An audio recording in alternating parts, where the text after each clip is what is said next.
નમસ્કાર, good morning, જય શ્રી કૃષ્ણ વિદ્યાર્થી મિત્રો.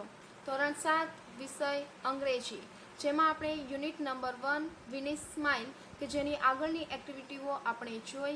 આજે આપણે આગળ વધીશું એક્ટિવિટી 10, એક્ટિવિટી 11 અને એક્ટિવિટી 12 તરફ, અને સાથે સાથે યુનિટનો પૂર્ણાહુતિ પણ કરીશું, જેથી કરીને આગળ આપણે આઈડિયલ અને સેકન્ડ યુનિટ તરફ આગળ વધી શકીએ. જોઈએ એક્ટિવિટી 10. ચલો, એક્ટિવિટી નંબર 10. અહીં તમને મનીષની બે નોંધો ભેગી થઈ ગઈ છે. મનીષ નામનો એક છોકરો છે કે જેણે પોતાના કાર્યોની નોંધ કરેલી છે, પરંતુ તેણે, જુઓ અહીં ખ્યાલ આવશે આપને, પરંતુ તેણે ગઈકાલે કરેલા કાર્યો અને આવતીકાલે કરવાના કાર્યો, મતલબ કે અમુક કામ એવા છે કે જે તેમણે ગઈકાલે કરી દીધા છે અને અમુક કામ એવા છે કે જે તેને આવતીકાલે કરવાના છે. તો તે બંને વસ્તુ ભેગી થઈ ગઈ છે. બંનેના જે વાક્યો જે છે તે ભેગા થઈ ગયા છે. તો આપણે આ આખો જે પેરેગ્રાફ છે તેને રીડ કરવાનો છે અને બંનેના જે કાર્યોની જે નોંધ છે તેને અલગ પાડીને લખવાની છે. ચાલો જુઓ, તમને નીચે બે કોષ્ટક પણ આપેલા હશે, યસ્ટરડે અને ટુમોરોનો. તો યસ્ટરડે એટલે શું થશે? ગઈકાલ. અને ટુમોરો એટલે શું થશે? આવતીકાલ. જુઓ, પહેલા પેરેગ્રાફ વાંચો. તમારે સાથે પેન્સિલ રાખવાની છે. જે શબ્દના અર્થ આપને ખ્યાલ ના હોય તે સાથે સાથે લખતા જવાના છે. ચાલો શરૂઆત કરીએ. પહેલું સેન્ટેન્સ છે, જુઓ, ઓન સન્ડે એટલે કે રવિવારના દિવસે. હવે પહેલાં તો તમારે એક વાક્ય યાદ રાખવાનું છે. હું તમને સિમ્પલ વસ્તુ કહી દઉં. જ્યાં પણ તમારી પાસે વિલ શબ્દ આવશે, કયો શબ્દ આવશે? વિલ. અને શું વંચાશે? વિલ. તો તમારે એક વસ્તુ હંમેશા માટે મગજમાં ફિટ કરી દો કે આ વિલ શબ્દ જે છે, આ વિલ ત્યારે જ વપરાય કે જ્યારે ભવિષ્યની વાત થઈ હોય. ક્યારે વપરાશે? કે જ્યારે ભવિષ્યને રિલેટેડ કોઈ પણ વાત કરવાની હોય ત્યારે જ આ વિલ શબ્દનો ઉપયોગ થાય છે. બરાબર છે? તો વિલ શબ્દ ક્યારે વપરાશે? કે જ્યારે ભવિષ્યની વાત થઈ હોય ત્યારે. તો આપણી પાસે જ્યારે પણ એક એવું વાક્ય આવશે કે જેમાં વિલ વપરાયેલું હશે તો તેનો અર્થ શું થશે મિત્રો? કે આ વાક્ય ભવિષ્યને રિલેટેડ છે. આ એક વાત. અને બીજી વાત એ કે તમારી પાસે સમજો કોઈ પણ એક ક્રિયાપદ છે. શું છે? ક્રિયાપદ. હવે પહેલા તો એ કે ક્રિયાપદ એટલે શું? તો ક્રિયા કરવા માટેનો એક શબ્દ. આ યુનિટ પૂર્ણ થશે એટલે હું ગ્રામર તરફ આગળ વધીશું આપણે, ત્યારે તમને વધારે ખ્યાલ આવશે. જેમ કે હું ઉદાહરણ આપું, જેમ કે રમવું, વાંચવું, લખવું, દોડવું, આ બધી શું થઈ ગઈ? ક્રિયા. તો ક્રિયા માટેનો જે ચોક્કસ શબ્દ વપરાય તેને શું કહેવાય છે? ક્રિયાપદ. બરાબર છે? હવે જ્યારે પણ ક્રિયાપદનું ભૂતકાળનું રૂપ આપેલું હોય, શેનું રૂપ આપેલું હોય? ભૂતકાળનું રૂપ. તો આપણે શું સમજશું? કે આ ક્રિયા જે છે તે ભૂતકાળમાં થયેલી છે. ખ્યાલ આવી ગયો દરેકને? ચાલો હવે જુઓ, પહેલું વાક્ય જુઓ, ઓન સન્ડે એટલે શું થશે? રવિવારે. I will wake up at 8 AM. હવે પહેલા તો વિલ શબ્દ આવી ગયો છે. જુઓ, વિલ મતલબ શું થઈ ગયો? ફ્યુચર રિલેટેડ છે, ભવિષ્ય રિલેટેડ છે. શું કહ્યું છે? રવિવારે હું 8 વાગે ઉઠીશ. I will prepare my breakfast. જુઓ, ફરીથી વિલ આવ્યું છે. પહેલા તો એ લખી દો, ખ્યાલ નહીં હોય તમને. વેકઅપ એટલે શું થશે? ઉઠવું. વેકઅપ એટલે શું થશે? ઉઠવું. પેન્સિલથી લખતા જ જજો સાથે સાથે.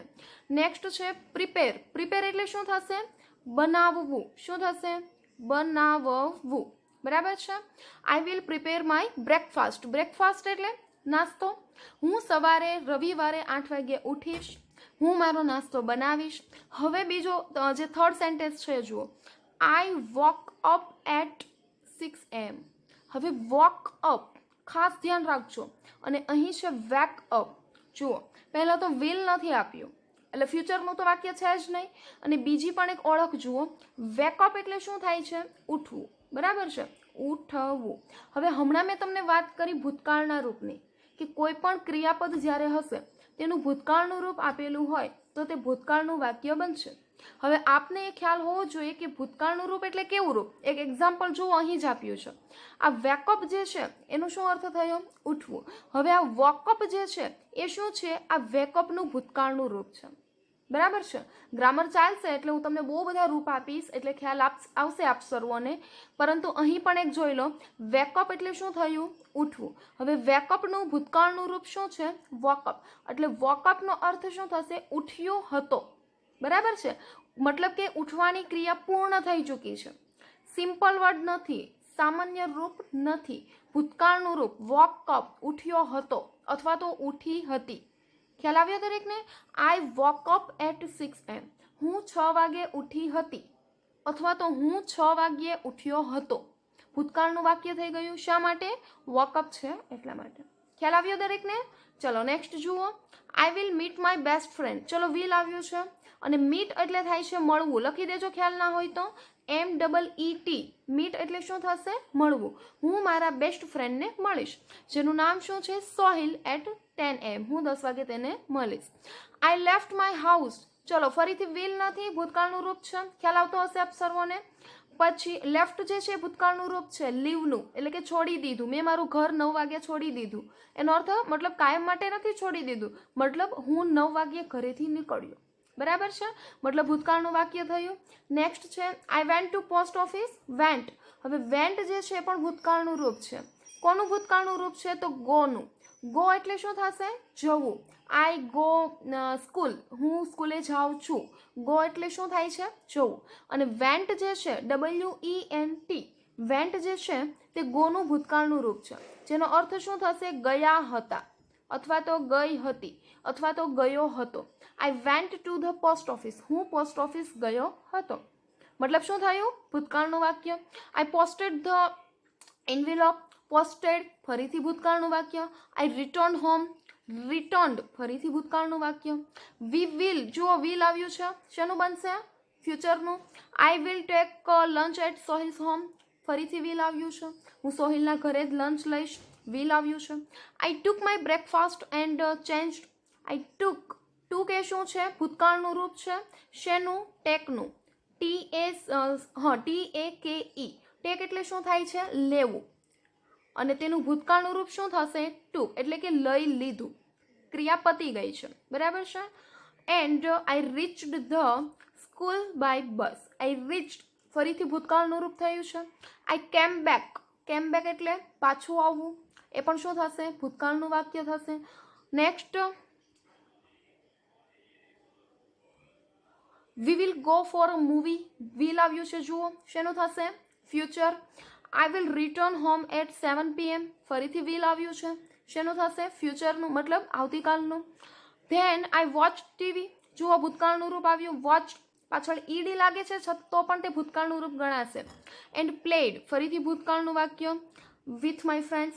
In the evening I took dinner with my family. Took આવ્યું છે, હમણાં જ વાત કરી મેં, શેનું થશે? ગઈકાલનું. After dinner I will. Will આવ્યું છે તો શેનું થશે? ફ્યુચરનું. એન્ડ લાસ્ટમાં છે I went to bed at 10 AM. બરાબર છે? આઈ વેન્ટ ગયો હતો, ભૂતકાળનું થયું. ખ્યાલ આવી ગયો દરેકને? તો તમારા પાઠ્યપુસ્તકની અંદર આ ટાઈપનું એક કોષ્ટક આપેલું છે, જેની અંદર તમારે લખવાના છે વાક્યો. જુઓ આમાં લખ્યા છે. સ્ક્રીનશોટ લઈ શકો છો આપ દરેક વિદ્યાર્થીઓ. સ્ક્રીનશોટ લઈ લો આટલાનો. ઓકે. જો યસ્ટરડે અને ટુમોરો આ દરેકની બંનેની વાત કરેલી છે. યસ્ટરડે એટલે ગઈકાલ, ટુમોરો એટલે આવતીકાલ. બરાબર છે? આને એક્ઝામ્પલ જુઓ. આ બધા ભૂતકાળના વાક્યો છે. આ વિલવાળા બધા શેના વાક્યો થશે? ફ્યુચરના. ચલો હજુ પણ અધૂરા છે વાક્યો. જુઓ હજુ પણ એક વાક્ય અહીં છે. આમનો પણ સ્ક્રીનશોટ લઈ લો તમે. આ પણ ભૂતકાળ અને ભવિષ્યના છે. ભૂતકાળ મતલબ આ ગઈકાલ તમારી થશે રીચ, અને આ વિલવાળું વાક્ય શેનું થશે? આવતીકાલનું, એટલે કે ભવિષ્યનું. બરાબર છે? ચલો હવે નેક્સ્ટ આગળ વધીએ. એક્ટિવિટી 10 આપણી ઓવર થઈ. આપ સર્વોએ આપણી ઇંગ્લિશની જે પાકી નોટ છે તેની અંદર પણ આ ટાઈપનું કોષ્ટક બનાવવાનું છે. અને આમાંથી જેટલા પણ સેન્ટેન્સ મળે તમને, યસ્ટરડે એટલે કે ભૂતકાળ અને ટુમોરો એટલે આવતીકાલના, તેને રિલેટેડ જેટલા પણ ક્વેશ્ચન મળે તે ફાઇન્ડ આઉટ કરવાના છે અને તમારા કોષ્ટકની અંદર તેને લખવાના છે. બરાબર છે? હવે આગળ વધીએ એક્ટિવિટી 11 તરફ. ચલો એક્ટિવિટી 11 શું કહે છે તમને? જુઓ, રીડ ધ ફોલોવિંગ ટેક્સ્ટ. તમારું જે વાક્ય જે નીચે આપેલું છે તે આપણે વાંચવાનું છે. પેન્સિલ સાથે રાખજો, જે ખ્યાલ ના હોય તે સાથે લખતા જજો. ચલો ફર્સ્ટ છે, આસમા નામની એક છોકરી છે. લાઇવ્સ ઇન ગાંધીનગર, જે ગાંધીનગરમાં રહે છે. લાઇવ્સ એટલે રહેવું. વન ડે એક દિવસ, હર કઝિન રિઝવાન કેમ ધેર. એક દિવસ તેનો કઝિન ભાઈ જે છે તે તેના ઘરે આવે છે. She went to the bus station to receive him. She એટલે કે કોણ? આસમા. વેન્ટ, વેન્ટ એટલે ગઈ હતી. હમણાં જ મેં કહ્યું તમને ગોનું ભૂતકાળનું રૂપ થશે vent to the bus station. તે બસ સ્ટેશન પર ગઈ હતી. ટુ રિસીવ હિમ, તેમને લેવા માટે. તે રિટર્ન હોમ, તે લોકો ઘરે આવે છે. And Asma open the door, Asma જેવો કે ઘરનો દરવાજો ખોલે છે એટલે તે જોવે છે. શું જોવે છે? જુઓ, રિઝવાન આવો આવો વેલકમ. આપણે કહેતા હોય ને, આપણે આપણા ઘરે કોઈ મહેમાન આવે તો આપણે પણ તેને કહીએ આવો, બેસો, વેલકમ, સ્વાગત છે તમારું, બસ એવી જ રીતે. તો જે આસમા જે છે તે પણ સ્વાગત કરે છે. અને પછી જેવું કે તે તેના ઘરમાં જુએ છે એટલે તે આશ્ચર્યચકિત થઈ જાય છે અને કહે છે, ઓહ વોટ ડુ આઈ સી. એ શું કહે છે કે હું આ શું જોઈ રહી છું મારા ઘરમાં. જેવી કે તે ઘરે આવે છે એટલે પોતાના ઘરની હાલત જોઈને તે કન્ફ્યુઝ થઈ જાય છે. કંઈક નવીન વસ્તુ એને જોવા મળે છે. શું જોવા મળે છે? જુઓ, રિઝવાન શું કહે છે? What is this. આ બધું શું છે? કોણ કહે છે? જે પહેલા મહેમાન, એનો જે કઝિન આવેલો છે એ પણ કહે છે, is this your house Asma. આ તારું ઘર છે? કારણ કે ઘરની કન્ડિશન જ એવી હોય છે કે જે તે જોઈને બંને કન્ફ્યુઝ થઈ જાય છે. આ પણ વ્યક્તિ કઝિન જે છે તેનો, એ પણ કહે છે, ઓહો આ તારું ઘર છે. આસમા કહે છે, yes unfortunately it is my house. હા, અનફોર્ચ્યુનેટલી એટલે હા એટલે મતલબ બદનસીબીથી આ મારું ઘર છે. એટલે રિઝવાન શું કહે છે? But you can't arrange things like this. પરંતુ તું તારી વસ્તુઓ ગોઠવી શકતી નથી. Only a monkey can do it. એ શું કહે છે? એનું ઘર, હવે આના પરથી ખ્યાલ આવ્યો હશે આપને કે એના ઘરની કન્ડિશન શું થઈ જાય છે. તો જેવો કે તે દરવાજો ખોલે છે, ડોર ઓપન કરે છે એટલે એના ઘરની દરેક વસ્તુઓ અલગ અલગ જગ્યા પર પહોંચી જાય છે. આખા ઘરનો સામાન વેર વિખેર થઈ જાય છે. એટલે રિઝવાન શું કહે છે કે આવો વેર વિખેર સામાન કોણે કર્યું હોય? Only a monkey only a monkey can do it. માત્ર ને માત્ર, મંકી એટલે શું થશે? વાંદરો. માત્ર વાંદરો જ આવા લખણ કરી શકે. એટલે આસમા શું કહે છે? Oh my god. ફરીથી એની નજર જાય છે. Oh my god the back door was not closed. શું કહે છે કે એમના ઘરનો જે પાછળનો જે દરવાજો છે વોઝ નોટ ક્લોઝડ, તે બંધ હતો નહીં. મતલબ કે જ્યારે બસ સ્ટેશન પર તેના કઝિનને રિસીવ કરવા માટે જાય છે એટલે પાછળનો દરવાજો બંધ કરવાનું ભૂલી જાય છે. I forgot to close it. ભૂલી જાય છે. રિઝવાન કહે છે, oh dear look there on the tree. અને તેમના ઘરની પાછળ, ટ્રી એટલે ઝાડ, વૃક્ષ. એ શું કહે છે? તારા ઘરની પાછળ જો એક વૃક્ષ છે. The lucky monkey is eating your potato chips. શું કહે છે? ધ લકી મંકી, મંકી એટલે વાંદરો, એક નસીબદાર વાંદરો છે, is eating your potato chips. એ શું કરી રહ્યો છે? તારી પોટેટો, બટાકાની જે ચિપ્સ હતી તે ખાઈ રહ્યો છે. ઇટિંગ, ઇટિંગ એટલે ખાઈ રહ્યો છે. આસમા કહે છે, those chips were for you. જે પેલી એના હાથમાં જે ચિપ્સ છે વર ફોર યુ, એ તારા માટે હતી. So the monkey is luckier than you. આથી વાંદરો જે છે તે તમારા કરતાં પણ લકી છે, વધારે નસીબવાળો છે. રિઝવાન શું કહે છે? Okay let's rearrange the room in a civilised way. ચાલો આપણે ફરીથી ઘરનો જે સામાન છે રીઅરેન્જ એટલે કે ફરીથી આપણે તેને વ્યવસ્થિત રીતે ગોઠવી દઈએ. Let's do it. આસમા કહે છે, હા હા ચાલો આપણે કરીએ. Hope hope. અને તે લોકો ફરીથી જે પોતાનું જે ઘર હોય છે તેનો સામાન વ્યવસ્થિત ગોઠવે છે. અહીં શું લખ્યું છે જુઓ, બિફોર ધ મંકીઝ એન્ટ્રી. વાંદરાની એન્ટ્રી થાય છે તે પહેલાંનો જે સામાન છે જુઓ કેટલી વ્યવસ્થિત રીતે ગોઠવેલો છે. અને જે એનો સામાન જે છે તે ગોઠવેલો છે. અને નેક્સ્ટ જુઓ, અહીં જુઓ, what did the monkey do. મંકીએ શું કર્યું હતું? તો ફાસ્ટલી જોઈ લો. The monkey entered the room. Monkey જે છે તે તેની રૂમમાં એન્ટર થાય છે. It scattered all things. બધી વસ્તુઓને વિખેરી નાખે છે. The table fan is on the cot. Cot પર જે ટેબલ ફેન જે હોય છે તે સ્ટાર્ટ હતો. It was on the table near the cot. તે તેના ટેબલ પર હતો. The monkey broke the study lamp. Study lamp એટલે વાંચવા માટેનો જે બલ્બ હતો તે બ્રોક એટલે તોડી નાખે છે. And tore the book. બુકને પણ ફાડી નાખે છે. The monkey took out shoes from the shoe stand and threw them out. જુઓ, the monkey took out shoes, જેમના બૂટ ચંપલ જે હતા, ફ્રોમ ધ શૂ સ્ટેન્ડ, બૂટ ચંપલનો જે ઘોડો હોય છે, સ્ટેન્ડ હોય છે, ત્યાંથી તે લઈ આવે છે. And threw them out. Through એટલે ફેંકી દેવું, અને તેને બહાર ફેંકી દે છે. નેક્સ્ટ જુઓ, the monkey through the statue on the floor. જે મૂર્તિ હોય છે, સ્ટેચ્યુ એટલે મૂર્તિ, એને પણ જમીન પર પછાડી દે છે. It was in the corner, કે જે ખૂણામાં હતી તે ત્યાં હતી. The cupboard was closed. જે કબાટ જે હતો, કપબોર્ડ એટલે કબાટ, એ હંમેશા જે આસમાં જે છે તે ક્લોઝ બંધ રાખતી હતી, પરંતુ અત્યારે કેવો હતો? Open. Now it is open. The monkey put the flower vase on the sofa.